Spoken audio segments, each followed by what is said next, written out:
আসসালামু আলাইকুম। আপনারা সকলে কেমন আছেন? আমি কলকাতা থেকে এনকে কিচেন বলছি। আমার আজকের রান্না চিলি প্রন। এই চিলি প্রনটা বানাতে আমার যে যে উপকরণগুলো লাগবে, এখানে আছে 200 গ্রাম চিংড়ি মাছ। মাথাটা কেটে নিয়ে মাঝখানে কালো শিরাটা বাদ দিয়ে এভাবে কেটে নিয়েছি, একটু চ্যাপটা চ্যাপটা করে নিয়েছি। এখানে নিয়েছি 1 চা চামচ ভিনিগার। এই তেলটা থেকে আমি 4 টেবিল চামচ সাদা তেল ব্যবহার করব।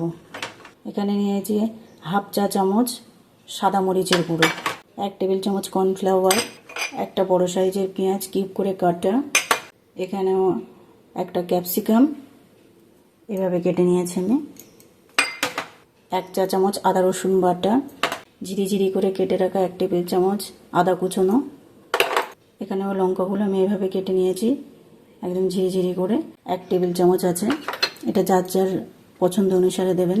এখানে আছে 1 টেবিল চামচ রসুন কুচানো, একটা ডিম, আর লাগবে রেড চিলি সস, একটু ডার্ক সয়া সস, আর লাগবে টমেটো কেচাপ, আর লাগবে লবণ। এটা যেহেতু ডিপ ফ্রাই হবে তাই আমার একটু তেলের পরিমাণটা বেশিই লাগবে। তো চলুন রান্নায় যাই। এবার মাছটা আমি ম্যারিনেট করে নেব। এর মধ্যে দিয়ে দেবো আমি 1 টেবিল চামচ পরিমাণ কর্নফ্লাওয়ার, এখানে দিয়ে দেবো হাফ চা চামচ আদা রসুন বাটা, 1 চা চামচ পরিমাণ ডার্ক সয়া সস, 1 চা চামচ রেড চিলি সস,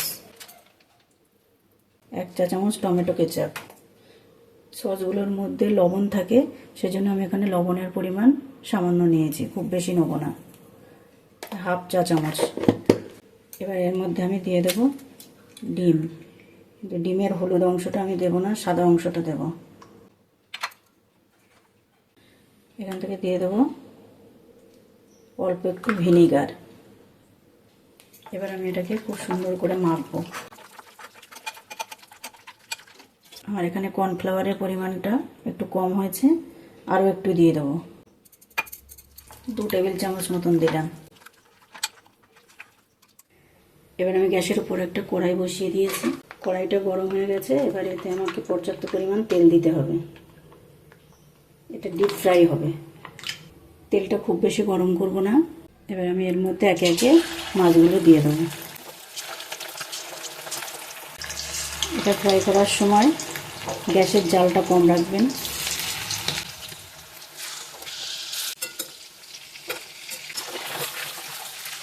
এখন আমার এটা ভাজা হয়ে গেছে, এবার তুলে নেব।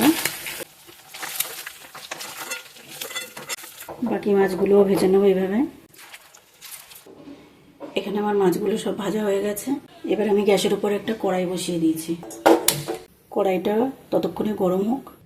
কড়াইটা গরম হয়ে গেছে, এর মধ্যে এবার দিয়ে দেবো আমি 3 টেবিল চামচ সাদা তেল।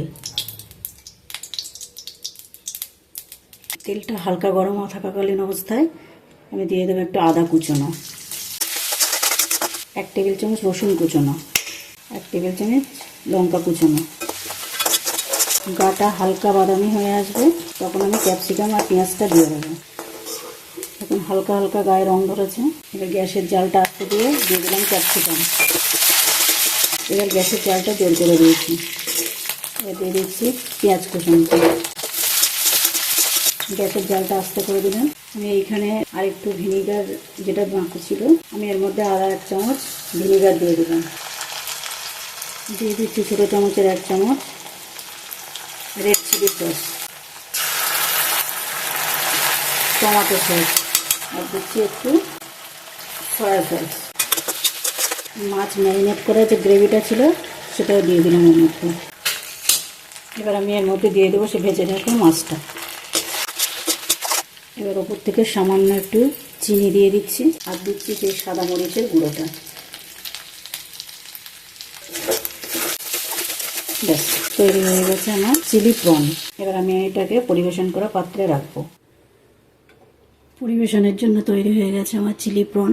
আপনারা তো অনেক রকমভাবে চিলি প্রন করেছেন, একবার এইভাবে বানিয়ে খেয়ে দেখুন। এই রান্নাটা সম্পূর্ণ দেখার জন্য আপনাকে অসংখ্য ধন্যবাদ। রান্নাটা যদি আপনার ভালো লেগে থাকে তাহলে একটা লাইক, শেয়ার আর কমেন্ট করবেন। আর পরবর্তী রেসিপি পাওয়ার জন্য আমার চ্যানেলটাকে সাবস্ক্রাইব করে রাখবেন। ধন্যবাদ।